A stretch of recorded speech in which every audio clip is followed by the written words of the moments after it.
Всем здравствуйте! Меня зовут Тибуева Алина, я врач-офтальмолог. И сегодня мы с вами обсудим тему, как гаджеты влияют на ваше зрение. Эта тема особенно актуальна для школьников и студентов.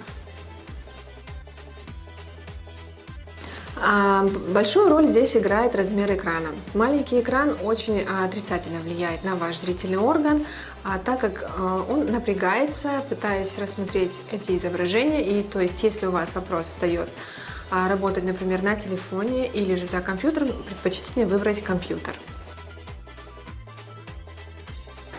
Также большую роль играет расстояние, на котором мы используем наши гаджеты. Близкое расстояние, оно очень отрицательно влияет на наши цилиарные мышцы и связки, которые отвечают за аккомодацию, то есть, чтобы мы видели хорошо и вдаль, и вблизь.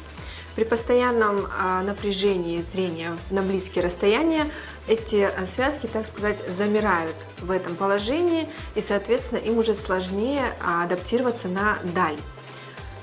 И это приводит к так называемому спазму аккомодации.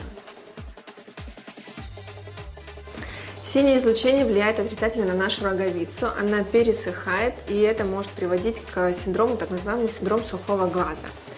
Также использование гаджетов менее чем за 2 часа до сна отрицательно на него влияет.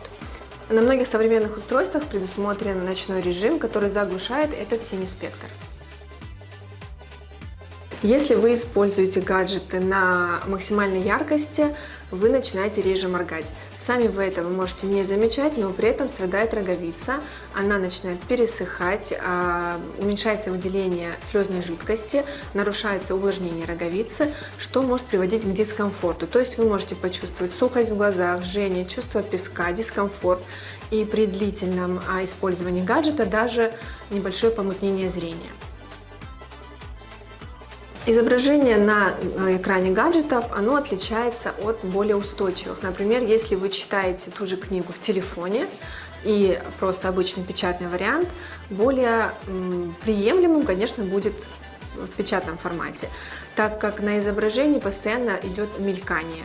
И изображение, так скажем, оно не статично, и ваш глаз перенапрягается.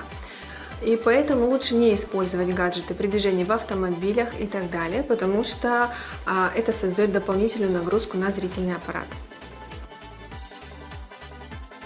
Длительное непрерывное использование устройств отрицательно влияет на наш зрительный аппарат, вызывает пересыхание роговицы. При постоянной работе за компьютером, за телефоном происходит повышенное испарение жидкости с поверхности роговицы, что также может приводить к ее пересыханию.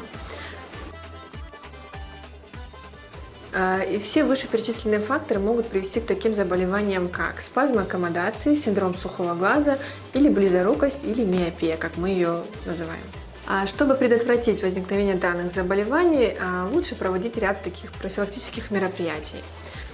Если ваша работа связана с использованием гаджетов, старайтесь делать хотя бы раз в час перерыв на 10-15 минут, чтобы глаза отдыхали. И по возможности старайтесь делать упражнения.